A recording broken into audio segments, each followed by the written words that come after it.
Well, right now we are just hours away from a voluntary midnight curfew for restaurants and bars in the Short North and a mandatory curfew for teens. And we're even closer to a 10 p.m. parking restriction. In less than 4 hours, no one will be allowed to park on High Street between Goodale and Fifth Avenue.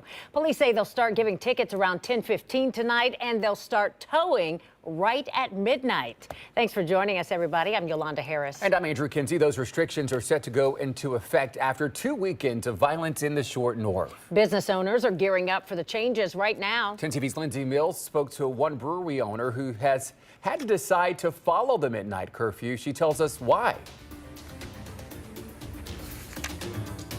Signs like these went up today in the Short North, showing you can no longer park beginning at 10 p.m. along this stretch of North High Street on the weekends. And also beginning tonight, the city is asking Short North businesses to close at midnight. I think a curfew at this point is the only thing that would really make me feel safer.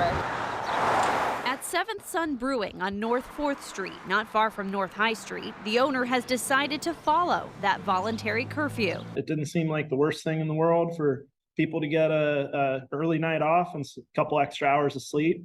So at the same time, I understand how it can be really hard for people to make that decision also. And I have a lot of sympathy for people who don't feel like they're able to do that for whatever reason. It's always difficult when businesses are closed earlier than they want to close and it takes some revenue out of their pockets. However, there's nothing more important than public safety. As announced Thursday at a news conference, the city will be focusing law enforcement efforts on North High Street between Goodale and 5th. Chief, are you concerned that by adding resources, focusing on the Short North, that it might leave other areas of the city vulnerable? No, and that's why we talked about our different operations. Operation Burnout has already been in existence, and it's a roving operation. Operation Unity has been in existence, and it's a roving operation. We look at the data, we address the concerns where in need, but you also have to remember, these are just strict operations that we're doing, but we also have patrol that is standard across every single neighborhood. Are you concerned about spillover of crime happening closer to where Seventh Sun is located? My understanding is that the city and the folks who are thinking about these safety issues are pretty conscious of the traffic patterns and the fact that 4th Street is a kind of part of the Short North as much as it's a little separate.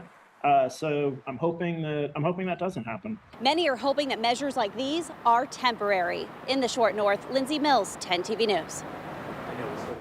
Well, the Ohio Restaurant Association says it appreciates the city's increased focus on safety. In a statement sent to 10 TV, the group says it hopes the measures will end the violence and restaurants will be able to go back to normal business hours. And also says in part, quote, our restaurants and bar members have voiced their concerns and provided input to the mayor, chief of police, and city council as the community works together to navigate the situation, end quote. Now, between midnight and 4 a.m. this weekend, no teens between the ages of 13 and 17 are allowed in the Short North. One mother working to end violence says a curfew is something her group, Mothers of Murdered Columbus Children, has been pushing for 2 years now. Is it just the Short North? Are they only focused on this one community? Why is this one community all of a sudden getting the notoriety of safety measures that other communities aren't? Columbus police tell us they have a detention center on standby tonight for any teens out past curfew.